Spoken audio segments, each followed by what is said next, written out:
Hello and welcome to episode 77 of the Critical Twits Gaming Podcast, where today we interview the mastermind behind the Agent November escape rooms and Undead Escape's zombie running away game.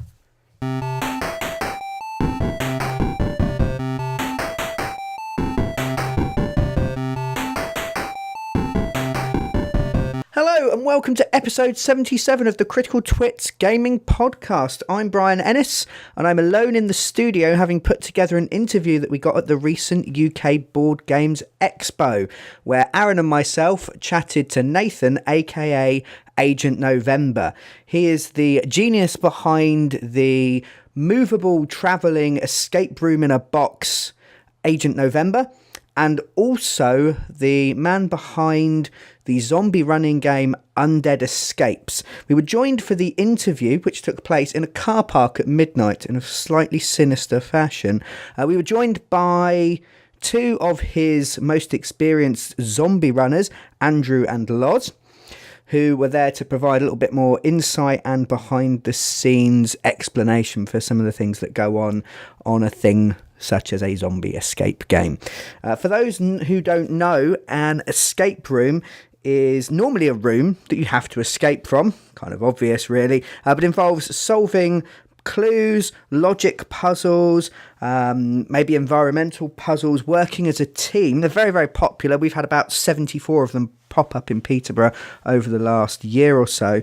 Whereas a zombie run game is a game where you run away from zombies. Again, might sound obvious, but they tend to take place across large amounts of the real world, with like roads and things being sort of blocked off, and actors playing the roles of zombies and also maybe other survivors, the military, etc., etc. Now, this is an absolutely fascinating interview. We get a really good look behind the scenes at what makes these kinds of games tick, what the process is for creating them. And what I really, really want to do right now is go and play some more escape rooms and play some more zombie run games. And we will make sure that there are links to Agent November and Undead Escapes below in the talky, wibbly wobbly bump bit that goes below either our videos or our podcast. So without further ado, over to the interview. Yeah. Hello and welcome to episode 71, 72, 73, 74. I'll keep going. No, critical to a number. Yes, I'm Brian. I'm Aaron Vinsky. I'm Andrew Dennison. And I'm Loz Mitchell. I'm Nathan Glover. Also known as Agent November. I'm aka also Agent Ninja. I have quite a few personalities. Agent November was my own brainchild. I played an escape room, really liked it, the concept. I thought I want one of these, but why not just take out the room and just make it pop up, so I can get two boxes together, turn up in anywhere, coffee shop, someone's house, if they let me, of course, that's important, and do an escape room for them. Yeah. And so that was, we're going for about 2 years or a little bit under, and then a different company that I had volunteered to be a zombie for, it was a massive zombie run, they went out of business and I took over the IP.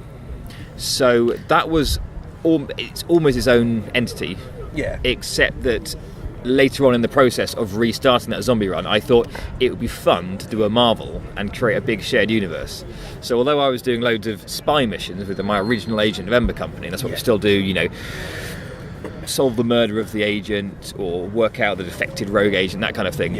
We then thought, why don't we bring some agents in, and they're investigating an arms company who is manufacturing dodgy products. You get inside on your assignment and you find that that's why they brought you down here, is because pharmaceutical company, wasn't it? Pharmaceutical company, and they find that these two fine specimens opposite me have burst out in blood and brains and all kinds of bodily fluids, and trying to hunt you down through the night.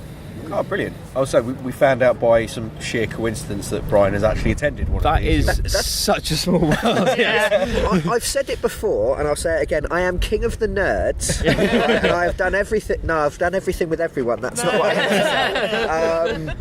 No, it's... the locus of this group is getting smaller and smaller by the second. My other half is massively into running away from zombies, and that's why we went. And fun it was too. Well, thanks for saying that. I mean, it was a completely different project to the first one. I say the first one, I'm still running it, but the original Agent November spy missions, just because I made the original ones to be quite simple to set up. You need one person to run each one, and all the kit, like I say, one person can carry it. Whereas this was, I haven't even started. Cost of 40 plus, wasn't it, for Undead Escapes? That's not the previous company. The previous company ran it up to like 100 staff crew. I'll say actually on our event, on the Undead Escapes event, this is the big zombie run. We had, if you throw in volunteers, security, medics who were never used, which was lovely. That's always nice to get the end event, and they're looking very. You paid people to do no work at all, and were ecstatic about it. Yeah, when they're looking bored, I'm looking really happy. So security, health and safety, all the zombie volunteers, the actors, a lot of actors, people managing all that. I think we were about 100 staff altogether on the night, and it only. I wasn't even counting the volunteers into the 40. I figured you had at least 40 fully paid staff on the project, as well as then. Yeah, we had a whole massive crew, and it's something that comes together for only literally 2 nights, and it's over. And I've been looking forward to this for a year. Yeah. Reams of notes, phone calls, everything, getting all set up, and then we got everything going on the Saturday night. It was great. It was like, right, I'll see you guys another time then. It's over. So it's not a slow burner in the same way. But the exciting news, actually, just to get onto, is that we are looking to do our next event this year. We're in talks with the Manchester Science Festival to do something in conjunction with them. So it's going to be a more educational run this time. There'll be a heavy science element, and we've got some fun ways of mixing up that learning with running away from zombies. I was about to say, as the zombies here, we would like to stress they will still be running and screaming, yes, or certainly screaming, at least. Yeah. They need to chase people once a year at least, okay? That's the rule. In fact, is that in the contract? Does there is there a subclause that says we must be allowed to terrify the public as long as they've paid first? Yeah, it's like my only opportunity to run around in the dark covered in makeup blood. We have some weird conversations in this industry. Whenever people ask me what's the weirdest thing, I think it still is when I found myself on the phone with somebody who he called me, I've got to say in advance, a week or two before the event, and said, look, I work with amputees who are actors and extras and on various projects, and I'm in the agency and I hire them out, and I ended up having this bizarre haggling where I was like, well, look, I know you've got one who's got 2 legs missing. I would really like one who's got both legs but only one arm. Can you do that for me? And I just Did you carry that sort of person on stock, or is that? And I just caught my reflection in the window as I was on the phone. I thought, what am I doing? This is my life now. That's probably the most bizarre moment when I was haggling over how many limbs I was going to get. Yeah, but in the old game that happened. In the old game, they stole Ian. There was a guy called Ian who works for said company, and he is. I forget if it's above knee or lower knee. He has. He has less legs. Did he? In the old game, there used to be this bit where you were searching for water, and then there were like these things that were like cash machines where you'd get terminals. Yeah. Was he guarding one of those? Guarding is a loose term. Yeah. In a multi-storey car park. Normally he was. I have whistled at him like he was a dog in order to attract him, and caught myself going, I'm mocking the disabled man. It was meant because the zombies respond to noise. So I went, puzzle solving. This is the 2014-15 tour. Wembley, possibly. And I realised I was a terrible person. I felt like apologising to him, but I thought he'd probably just sort of, Yeah. Well, at some point he hadn't yet. Sometimes he turned and he was a zombie. Other times he hadn't yet turned, and I think it was when he hadn't yet turned and he was still therefore human. Yeah. Some people tried to rescue him. By picking him up and carrying him off. Now, I was a zombie. Now, the 2 things that followed were equally hilarious. 1, most of them wouldn't give him back. And 2, one of the group fainted stone cold out because they hadn't realised that the fake legs on the ground weren't actually Ian's. Oh dear. Right. So they got this bizarre series of messages going straight to game control, which I think we were at the time or nearby. No, I was the zombie that. You were the zombie that watching him be carried away. Realised I was still having to be in character, and seeing our eyes meet, going, what are we going to do? So, some players have stolen Ian, and we might need a medical unit because one of them has passed out. So Manchester Science Convention, is there a heavy science element? Yeah. So I'm not the science guy. So there's gonna be smarter people than me that do that. I mean, that's one thing I've loved about the Undead Escapes, especially because I've really done Agent November as a one-man band. Yeah. Up until really very recently, last few months, I've really started to use other people's skills. Where I did everything for Agent November, from the leaflets, the websites, the knocking on people's doors to get sales, everything. Whereas, like I say, the Undead Escapes is a much bigger collaborative event. Hence why I'm sitting opposite these guys, who are Andrew and Laura, two of the first people I brought on board, I think, down the line. Because they are the guys who could just smash out the zombie training. They also have some great contacts in how to run the course. We had to have course designers, marketing. I mentioned in the old health and safety. Had to have carpenters for set building, all this kind of stuff. How do we get here? What was the original question? I was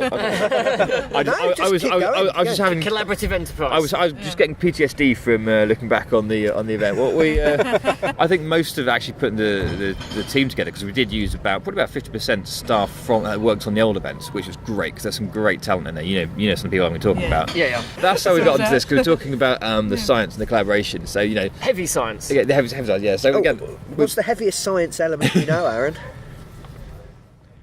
I do soft science. I'm a psychologist. I only say this because Aaron lost the Critical Twits annual gaming event that we hold, based on the fact that you thought that PB was the elemental symbol for platinum. Yes. Ooh. And not, as one of the other options was, PT. Which just seemed too obvious to me because none of them make any sense. So I'm just getting that in there to mock you, please. Yeah, PB is, of course, plumbing for lead. So and we all know that comes from the Latin pilum, which is what the Roman soldiers would use. Sorry. We're not deformable heads, so they can't be thrown back. You get an education from listening to this podcast. It might not be about what you think you should be educated on. Heavy Science. Yeah. So, like I say, it's learning what you're good at and learning what you need help with as a business owner at a certain point. Like I say, with the science, I have got top men on it. Top people. Men. No, the quote doesn't work if you do that. Top men. We've got a recce, I think, in a couple of weeks where we're going to check out the area in Manchester. Yeah. And it's going to be, with all these things, if you're going to teach somebody something, I like to be like, they're not to realise it's like a trick. Yes. Where they get to the end, they're like, oh, that was like school, but you hid it behind scary monsters. Yeah. So, just a few of the ideas, and we'll develop these with some of the other scientists that we're being put in touch with. It might be looking at the spread of infectious disease. Yeah. So, although they've said at the Manchester Science Festival they've had similar things, so we might make it more specific to a particular disease. Yeah. What kind of characteristics does it have, based on what you've seen out there in the field? Yeah. You might have to meet up with scientists who have inside knowledge of this, or quiz survivors. Maybe look at the future. What do you do now to control this? What kind of would be the best way to either militarily kind of control it, or to develop a disease, vaccine, or whatever. We always used to pontificate on the infection rate and epidemiology of the old game and the new game. How is it that people turn in like 2 to 3 hours, or that it can be so unpredictable? So, because obviously you get caught by a zombie, and then in most of the game formats have been tried, including Undead Escapes, they mysteriously carry on as humans until they get to the end. Yeah. So as I said, the incubation period on this has to, by definition, be between about 10 minutes and 3 hours. So it was always, okay, so what's that, and why does it cause this? And I think the answer is a wizard did it. Yeah. And, basically, if people quiz me on my escape game logic, like at some point you've just got to say, well, you're basically playing a game, and if I didn't make that logical leap, then you wouldn't be playing the game today. So a wizard did it, and that's why you're doing it. Like I say, it's been great working with these guys. A lot of fun most of the time. Sorry, it was getting too heavy. We found that we've got other areas which overlap, like ball games. Hence we're here as well.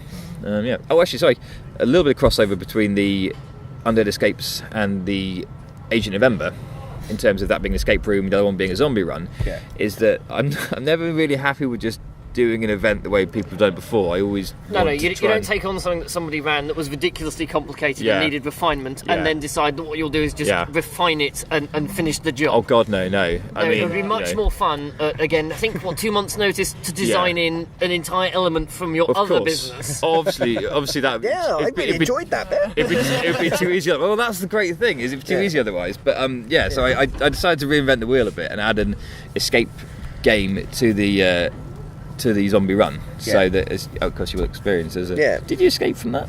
No. I'm going to shuffle away from you then if you're affected. I think my comment was these puzzles are laughably simple. Do they really need 3 minutes? I think was my opening line on the subject of it.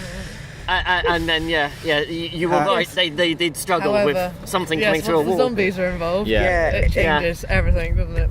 It's the kind of thing where you get a group of people that don't know each other, and then everyone just looks to everyone else, and no one wants to assert dominance. No, it's much simpler. Zombies exert an AOE intelligence debuff. That is universally true. That is why we have had to fetch extension ladders to get people off shipping crates that their mind and their legs propelled them onto, but their mind then rejects the idea of jumping back off once the scary thing has gone away. We had to make the rules really tough. And I know that wasn't Nathan's bunch, that was the previous game. You never lost anybody on a shipping crate. No. The way you said it like that, you never lost anyone on a shipping crate. What was the pause for? Where's the weirdest place you did lose someone? Didn't lose anybody that I know of. So nature of being lost. That's true. They'll be in the last place you look for them. That's true. But no, the actual escape route, we made it pretty sturdy, so you couldn't actually couldn't break out. But there was one wall which was quote unquote destructible. So with the zombie breaking through there, it was kind of fun having an escape room, no clock. But it's just quite an obvious, visceral. Yeah, when the ball's gone, probably time's up. You get the gist of what we're going for here. You haven't got to spell everything out all the time. That security guard you just saw eviscerated in the hallway? That could be you. I suppose that's what they say in story, don't they? Don't tell, show. We had one actor who applied. She was great. She happened to be trained in stage combat. And I was like, right, I know what you're doing. She's like, do you want to get your throat ripped out? She's like, yeah. Oh, she's German, I should say. That made more sense. That was a lot of fun. I think we got away with that one. I mean, that was lovely because it was such a big effort to get just that element in on top of an already difficult event. And the fact that the most negative, the negative feedback we had from that was we wanted there to be another one. We wanted another one at the end as well. Why did you only do 2 nights? No, I mean in terms of the escape room. They said we were hoping there was going to be another one at the end, and there's only one. I'm like, well, if that's the criticism of the room, then I'm like, that's not a bad kind of situation to be in. So although it is tough, it was tough getting the logistically the room set up. I think can't promise, but it's definitely something we'd want to bring to Manchester, just because it was different, basically. And I'm hoping that if we do keep iterating it, there will be people will start to ask what will be the thing this year. What's going to be the new element. I suppose you make a rod for it back if you do that. But, aside from Manchester, then, are you bringing back the Undead Escapes in the foreseeable future? Yeah, I mean, absolutely. Like it's very difficult to say. I compare it to the first one. Like I say, it's logistically so much simpler to run because you only really need. I could do it myself for the first 6 months because it just needed me to go down to the pub, meet the group, 6-7 people, have a laugh with them for 2 hours, and I go home. This is just the opposite of that, where you can't just say, I'll run a game for you next weekend. It's such a big lead time that you have to have. It's such a bespoke event each time. So we've got really good, I think, a really good potential with the Manchester Science Festival. And we'll just have to see what happens after that. In fact, if anyone's listening, what will really make it go with a bang is if anyone is interested in sponsoring the event. So last year we got Jägermeister involved, which was that was great for the after party, wasn't it? Yeah, heads are nodding there. So I don't remember. Yeah, exactly. So if anybody is interested in sponsoring, it hasn't got to be a massive amount. We might get some smaller sponsors in, or if any, by the same token, if you want to throw money at us, then that's fine too. So I very much want to have. When I talk about and think about it, I do think about it as a long-term project. Can we kind of go for 5-10 years and keep building and coming out with new creative things. Because the fun bit for me is actually the game design. And again, I think it's about spotting the bit that you add value to a company, and realising you can't always do everything.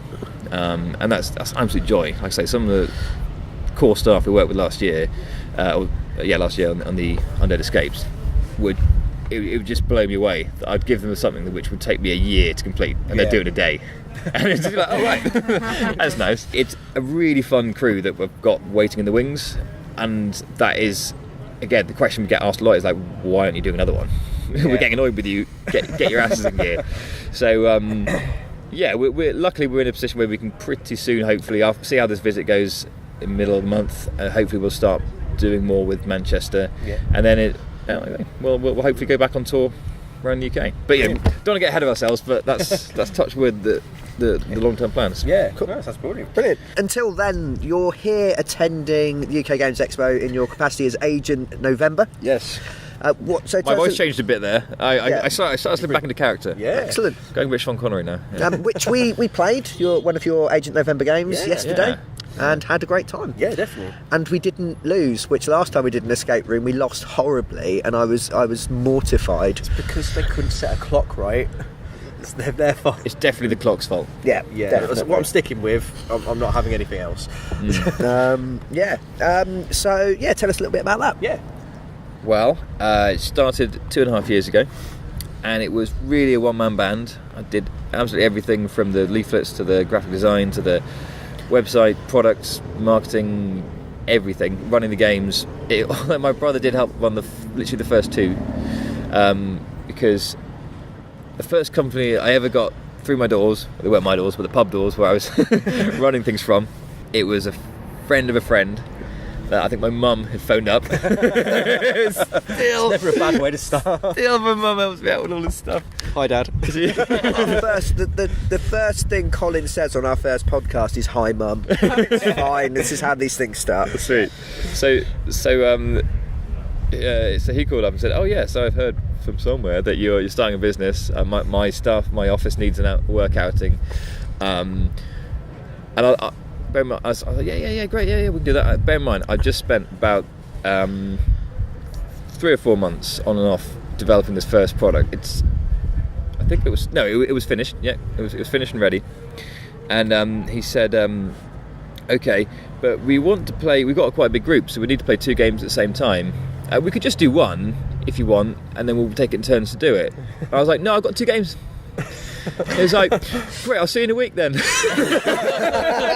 I woke up next morning, I was like, oh, I've got 6 days. No. I just thought, I've got 6 days to make a game. The last one took me 4 months. What can I say? I work well to deadlines. And then I was just calling up my brother. I was like, so do you reckon you can run one of these games? And so we were hoofing around Euston for the first game. We were late meeting the group. Because you're never late. I'm never late. But in this case I wasn't, because they were late as well. And they texted and apologised. I was like... Get it. And I was literally composing the text to him. And I just deleted it and went... Don't worry about it, these things happen, mate. I'll accommodate you. It's cool. So they never knew. Oh, unless you're hearing this now, Rob, I'm really sorry, but yeah. We had an interview yesterday where we walked past the stall and someone went, "Oh, you're here to see us at 3:00?" And we went, "Of course." And I just went and did the interview. No, we wait. weren't. I might try this with you now. Like, you've got that tenner you owe me. Yeah, it would probably work. Yeah. So that's how it all started, really. Very much like a duck, the beautifully beautiful on top, just little horrible legs kicking away underneath. And I think for about a month and a half, I didn't have any customers, and then someone booked, and I checked every hour to wait for them to email and be like, "Oh, I clicked on this by mistake while I was drunk and under duress," and they didn't, and so I had a customer. And then the summer came around, and it just kicked off, and it just suddenly after a while I was like, wait, I can actually do this full time. I've made an okay living off this. It's amazing. And then brought on more actors to help run the games, and then brought on more people to start to run things as producers. And I've actually started to take more of a step back. I barely do any games anymore, but I actually doing a bit more product design, which is nice. Just did a redesign of my original game. It's the third or maybe fourth iteration of it now, and I really like it. But no matter how you guys played it, actually, the device one, Yes. Major Explosion. Yes. That one, isn't it? Yeah. Yes. I am intrigued as to how you found getting a bomb into the UK Games Expo, I- which may not It's stay an in. EMP device. Yes. I didn't. It was a device. Yes, that's right. Funnily enough, that was what I asked him when he put it in my car when I picked it up from the station on Friday. We started Yeah, we played Jordan. Yes, you played that one. So it's one of these funny things where people always. I never know if they like it when they're playing it because people look so grumpy playing it. People's faces are always so intense, and I'm like, oh, they're hating it, and then people smile at the end. I'm like, oh wow, actually people like it. And thing is, people always say they like it, but I could only ever see the things I haven't put in yet. And I can only see the things that aren't as good as I want, you know. And it's a really weird feeling. No matter how many times people say they like it, I can't ever really believe it because I know what I haven't done yet. There's always something else you can think of that you want to expand on. Or stuff with. I mean, from our perspective, it was. I loved it. Yeah, I mean, I think the thing you say about sort of people looking really grumpy is that you put a timer in front of people. So you go, you've got 30 minutes, go. And they said it's an EMP device and all our phones are on the table. I hope it isn't real. But you're kind of there, and then everyone's kind of true personality comes out under that bit of pressure, I think. So the people that are naturally bossy take over, and the people like me that don't work well with others sit in the corner doing their one little bit of the puzzle, and they go, "Excuse me, I've done it. What are we doing next?" And you kind of see. That performance under pressure, and it's nice to kind of get lost in that and pretend that pressure means something. I think that's actually the next thing I was going to say was after I'd had maybe a dozen, maybe 20 customers. I started. I'm always thinking of different ideas I can throw into it, and I thought about giving out name badges to vent your code name. I thought, that might be fun. Yeah. And then the next thing I thought was maybe I wear a hat for my costume. Maybe I could buy some more, and I could get everyone that plays the game to wear a hat. Yeah. And I really went back and forth now. I thought some people won't like it. It'll be awkward if I'm trying to make them do it, and they're being standoffish. And I tried it, and I've never looked back. It's probably the single best, really the best change I made to the gameplay. Yeah. No one has ever really minded. Maybe 98% of people have worn their hats the entire thing of the entire duration of it, and the rest are just taken off because the sweat and the time are going away. Yeah. We do wash them every few years, and but it is so interesting the difference in people's behaviour before and after I started getting everyone to wear hats. Yeah. I mean, if you read like I studied a little bit psychology at uni, and as soon as you put a mask on somebody, or a uniform on somebody, like the Stanford Prison Experiment, their behaviour, or if you shave their hair, I haven't done that yet. But, I'm now actually thinking if I could. No. Theirs or yours? Yeah. Yeah, either work. Stop shaving your head. I'll probably just unnerve everybody, make it probably intense. But you need a smaller hat. As soon as you change someone's dress or anything like that, their personality just changes. Yes. And it's so interesting how doing those things, like putting the name badges on, just lets people get into the world. It lets them say, you're no longer Bob or Sue, whoever you're now Agent X. Yeah. And people just accept that reality. And it's like me. Like I even getting quite deep here. Even I am quite a bit self-conscious, as we all are, I suppose, about what I wear, etc. Yeah. And I quite like the waistcoat style. Yeah. But I thought, it's a bit retro, looks a bit naff. People might judge me. I thought, well, no, Agent November wears a waistcoat. It's fine. I'm not doing that. I'm not that. It's just my costume. Yeah. And so I could do that. And now I wear a waistcoat all the time. And it's one of those funny things where I play a character. Yeah. And I feel absolutely fine doing that. So I really do think that it's ironic, really, the title of what we do, Escape Games. It's all about escapism. Yeah. I was going on a slight tangent here. I was here in Birmingham last weekend in the Hilton. Yeah. I was running two games that I've got here this weekend. I was running last weekend as well for Confuzzled 2017. Yeah. And so it's the 1,600 furries crammed into the Hilton Hotel. Yep. I've got the photos to prove it. I won't show them all. And I've got to say, they were absolutely lovely. Yeah. Genuinely some of the nicest customers I've had.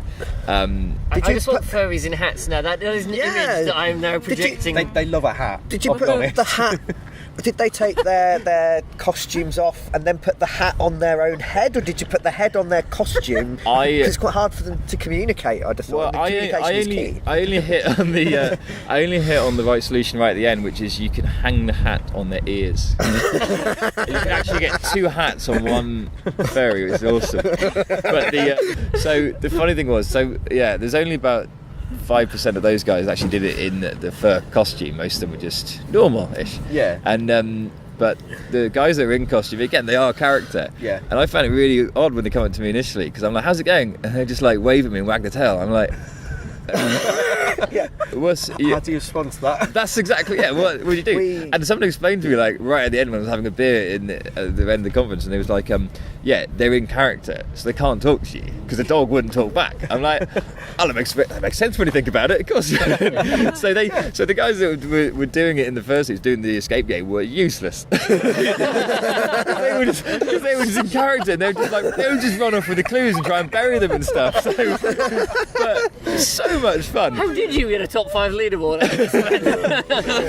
What I'm saying about these guys is, if you turn up and you're like, okay, you are secret agents on a mission, they're like, yep.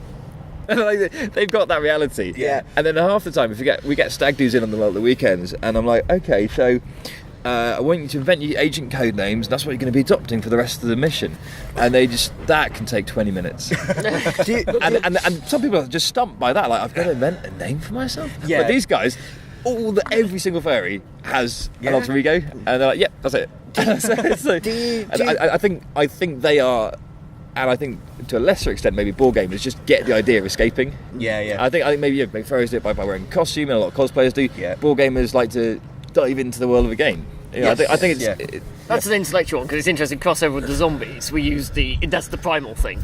People are all cool, like, we're not going to be scared by the zombies. And but they don't know something comes out of a cupboard at them. Their legs are up the streets. I think that's interesting what you said about the primal element of running away from stuff. Is because I've been to a fair few zombie experiences. I think I have chased you a couple of times, even before. Oh yeah, certainly. But I mean, put on by different productions. And I find that the great thing about Undead Escapes is it is a game. Yeah. You can win or lose it. There is an outcome. You interact in a small way with the world. Yeah. And I'm going to try and build on that in the future to have more interaction. But the core interaction is you can get caught by the zombies or not. Yeah. And at the start you're not going to be dismembered or anything like that. Yeah. But there's something about when someone's chasing you and you start to run for a reason, and then people are screaming at you. I don't know what it is, but you can't but help get into it. Yes. I've been to a few other experiences where it was quite clear after stage 1, it didn't matter what you did. The zombies were just going to prance around you. Yeah. And so I just started standing there, and I just got completely out of it was meant to be immersive theatre. Yeah. I don't really like that word, immersive. I like interactive theatre. Yes. You've got to be able to meaningfully interact with the world. You've got to have goals, otherwise again, this is probably, as a board game player, do you know what I mean? You want to interact and change things. Yes. Otherwise, you realise pretty quickly, like, I don't want to sit here like it's cinema. I want to actually have an outcome for myself. It's why we don't like old-fashioned games like Monopoly. For instance, you just do a thing and then the same thing keeps going on. The dice dictate what you do. Yeah, you don't have. You're not in charge. No actual consequence to those actions either. And therefore, you've not got that kind of that. To me, it's distancing. So the more you can get people to, you have to go around the same track regardless how fast you go. The dice dictate the next day. So the more you feel you have to run away, for instance, the more you're kind of. It's not really your choice necessarily, but the more you're involved in it and you feel like you're making those decisions. I think is good. I mean, I've my other half been trying to get her into board gaming and that role play and that kind of stuff in a tabletop sense for a long time, and we're all thinking it. no success at all. And then we went to a zombie run because she liked the idea of a zombie run. And the first time we got chased by a zombie, she sprinted past me at top speed, going shit. And I was like, True character comes out. Exactly. Yeah, it's true. But that kind of, I think everyone, even those people you're saying that can't think of a code name, I think that part of us is still in there. We're all kids. We all used to play. We all used to imagine and invent things. Yeah. And I think you just maybe some people don't do it, and board gamers and furries do still. I think it can be developed as well. I think it can. With experience. So I always think to jump in first, and the more you do it, the more easier it becomes, and the more comfortable you feel. Well, I was a bit worried about this weekend and last weekend because Expo and Confuzzle have been the first time that I've invented or scaled down to a 30-minute version. Yeah. And I was just a bit worried about, obviously you're changing the game, it might not have the same flow, etc. Yeah. I'm actually fairly happy with how it's gone. But the main thing I was worried about was, is it going to be immersive enough? Because for me, that it feels really short doing a 30-minute game because you throw in and then they're out. Whereas on a 60-minute game, I just feel it's a little bit longer. And I think these audiences, board gamers and pros, are a great audience for this. So they're fine to jump into that world of 30 minutes. Yes. Whereas if I had a stag group or a hen group, they sometimes take 20 minutes to warm up. Yeah. And then, but they realise after that 20 minutes, like, look, I'm here for another 40 minutes. Everyone else is having a good time. I might as well just grab a walkie-talkie and try and find this goddamn thing that we're looking for in this middle of nowhere park and. Screw it. Well, let's crack the code, you know. Whereas if it happens after 20 minutes of a 30-minute game, you're almost out the door and you think, well, let's just go and have a pint. I think one thing that you like, we will know like second nature, whereas maybe not everyone listening will, is that the biggest con of these, or the biggest secret of the zombie runs, is the best thing to do is be the zombie. Yeah. Like so, and it's ridiculous really because we same thing as the old company. Under the Escape says that if you come as a zombie, and this is a direct pitch to anyone who's in Manchester later in the year, is that if you come as a zombie, we'll give you a free ticket to run the other night as a player. Yeah. Which 2 nights fun, no money. Yeah. Just to context that. 2 nights fun, no money. You can either pay and be a player, or you can be a zombie, volunteer to be a zombie, and then you do the run. And I almost think that like that's the wrong way of doing it. Maybe we should just say you can be a zombie for free, because that in itself is enough reward. I mean, you'll say that you know a lot of people that come back, they sign up for this year, for example. I say, okay, you're going to be a zombie that night. What night are you going to run? And he just go, no, I want to be a zombie both nights. That's how we got That's started. how we were serial offenders at 2.8. This is so much fun. Yeah. It's ridiculously fun and addictive. Yeah. Compared to when I was playing. I mean, playing is good. Yeah. But I feel like it's just an extra kind of almost segment now to how we are. We do it still occasionally to see the game. So like as you know, normal humans. So you kind of have that in the back of your head when you're doing your normal office job. You're sat there going, okay, in 3 weeks' time, I'm going to be running down the road in the dark, like having a whale of a time scaring people, and they're going to get a right buzz out of it, and I'm going to get a right buzz out of it. Which is a similar reason why we tend to role play on Friday night, and it's a character tabletop. You can play. Yeah, tabletop role play. So actually, it would be a very awkward Friday night, I think, with a mouse of us. It's weird that you're telling people. It's bizarre. Let's join in. But yeah, I mean, like with the escape room stuff, it's like a miniature version of that. You have something that you're going, and you know that in the context of that scenario, it doesn't matter if you mess up or, like you said with the zombies being nervous and stuff, you can sit there quietly not saying anything, but then you realise after a very short amount of time, well, I might as well just start throwing clues out and really getting into this because I can't do anything wrong. I just can't get the answer right. It's a good point you made about the zombies getting the press and it being a zombie game, because I said to the actors that were turning up, I said, like, people haven't come here for you, they've come here for a zombie game, so that's your competition. I want you to get in the reviews, and you are competing with the zombies to be the thing that people remember.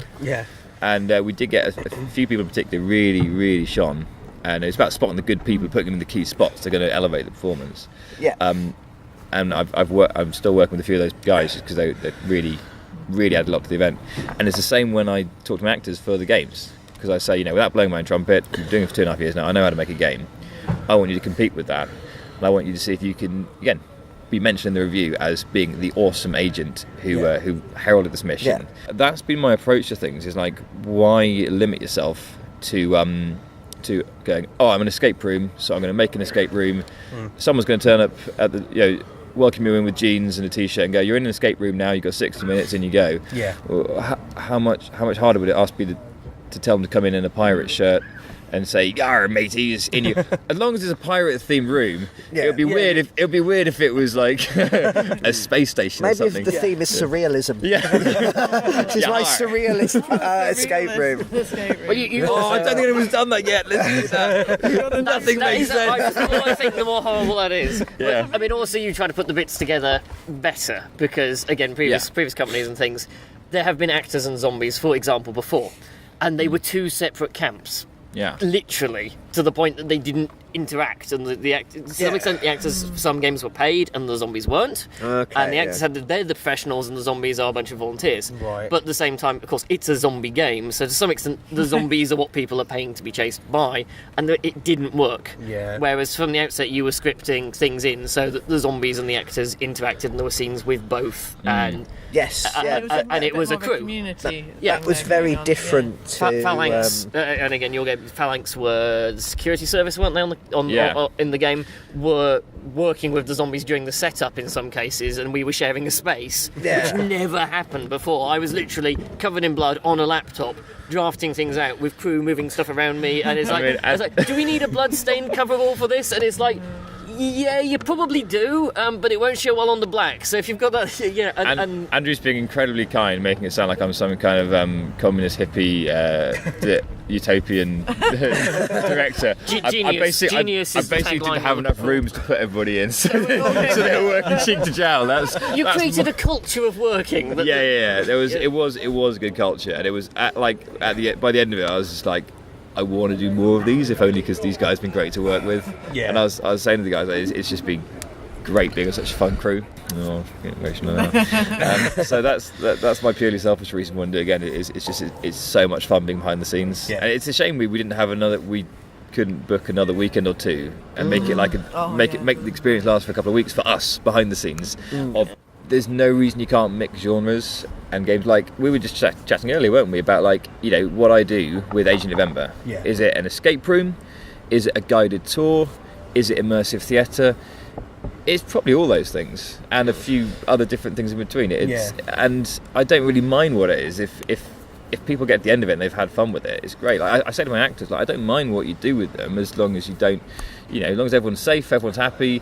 And one other thing, I forget what it is. Oh yeah, not on fire at the end. Not on fire at the end. That's kind of under safe, but yeah.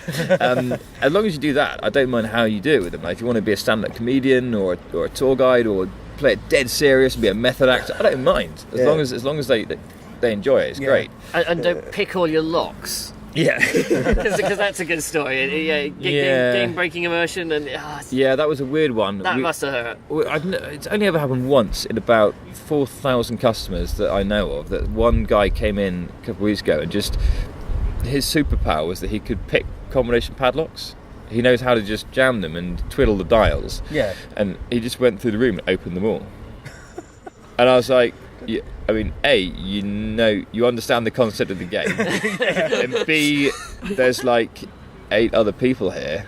Maybe they want to play. So was he with other people? Yeah, he was in with a group of people, and they were like, "Oh, you've opened that box. Great. Here's some more clues coming out. How do you open it, by the way? What did you use?" He was like, "Oh, nothing. I can just pick it." And they're like, I don't know what to do with that.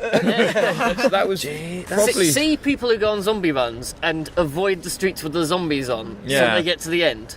They buy a ticket to go on a zombie run and then spend the night walking around bits of a city that don't contain zombies. It's like, there's zombies down there. It's like, hang on, you're meant to be going. Did you miss... Show off their map reading skills. I can get round the A607 after 7 o'clock at night, and I didn't even get killed. People are strange, though, aren't they? They are. So the more you've got, the more customers you get, the more crazy stories you'll have. Which is always good. We like the crazy stories. Going back to mixing up genres is like I say with the zombie run, that's why I wanted to make it more immersive theatre-y, if that's a word. Still be a run, but maybe make it an escape game as well. Yeah. I haven't worked out a way to bridge the gap between board games and escape games yet. I know a few companies have, and I actually have need to play more of those that are kind of mixing those up. But I feel like that might be the next evolution. Because the one of the things that I do regret with my games, and I think almost every escape game, is you basically can't play it more than once. Yeah. I mean, until I rewrite once a year, I might rewrite the clues. But you Ticket to Ride, you can play as many times as you want to. Yes. Yeah. But my game just a different setup. But that kind of makes it more like theatre in a way. So it's just a thought. I'm interested in how you can make it into a board game, but still keep the escape game elements. But even then, earlier we were talking about, and we won't say which one, but a modular pop, weren't we? And the idea that, albeit you'd have to change some of the text, the idea that you can evolve them and change them so that perhaps there is more of a variety of experience. How that came up was I was, and this is another shout out here, shameless plug, is that I'm at the stage now where I would love to start rolling these out to other parts of the country. And I know we've been talking about it because you're based in Nottingham, so maybe one day we'll get you guys on board up there. Some guys at the expo today were way up in Edinburgh were saying that they might they've got a board game cafe and they might want to do something up there. So I've got their card, and that's one of the things I wanted to try and get people interested in. And so what that entails though is I'll send them the kit, but then I've got to say to them, you can run it as it is out of the box. Here's a set of clues like I've done here in the expo. All the clues are self-contained within that table of props. But the way I run it down to London is I then take those same combinations of passwords and change them, and I add in my own sign, which might be like, you've got to go to this statue, and the date on the statue will give you a clue. It will be much more, in world than that. Yeah. But that's what it boils down to. So I send them off all these locks and everything that I've made, but then they've got to apply it to their own world environment. Yeah, and that'd be interesting. I'd be interested to see I'm genuinely interested to see what people will come up with. It'd be great if you could go along to one of your own games and play it and not know what the answers were and have to try and puzzle it out. It's like Kanye said, my greatest regret is I will never get to see myself perform. If people want to hunt down Agent November and undertake one of Agent November's missions, where would they go? What would they do? We have secure links online. We have www.agentnovember.co.uk. Just Google Agent November for Facebook, Twitter, etc. And we're based down in London. We regularly run our missions out of Euston and Mile End, but the beauty of us is that we can come to you. We've done loads of Christmas parties in people's offices, wherever if you can find us, if you've got a job for us, we might be able to hire Agent November. And there we go. Thank you very much for listening. We hope you enjoyed that and hope you laughed as much as we did while we were making the interview. And also, maybe if you haven't played in an escape room or gone on a zombie run before, it's kind of piqued your interest, because they are great fun and they are a really, really good way to spend your evening instead of just vegging in front of the TV. Especially the running is quite healthy for you, apparently, if you run around a lot. So, if you we forgot to add this in at the end, but if you want to check out Undead Escapes, you can also find that at undeadescapes.co.uk, or you can link across to it from the Agent November website that was there.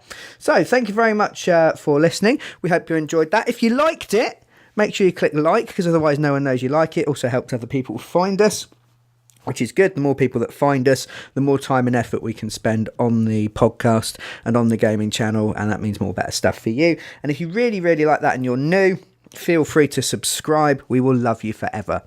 Until next time, I've been Brian Ennis. There's no one else to say anything, so I'll just say goodbye. Bye!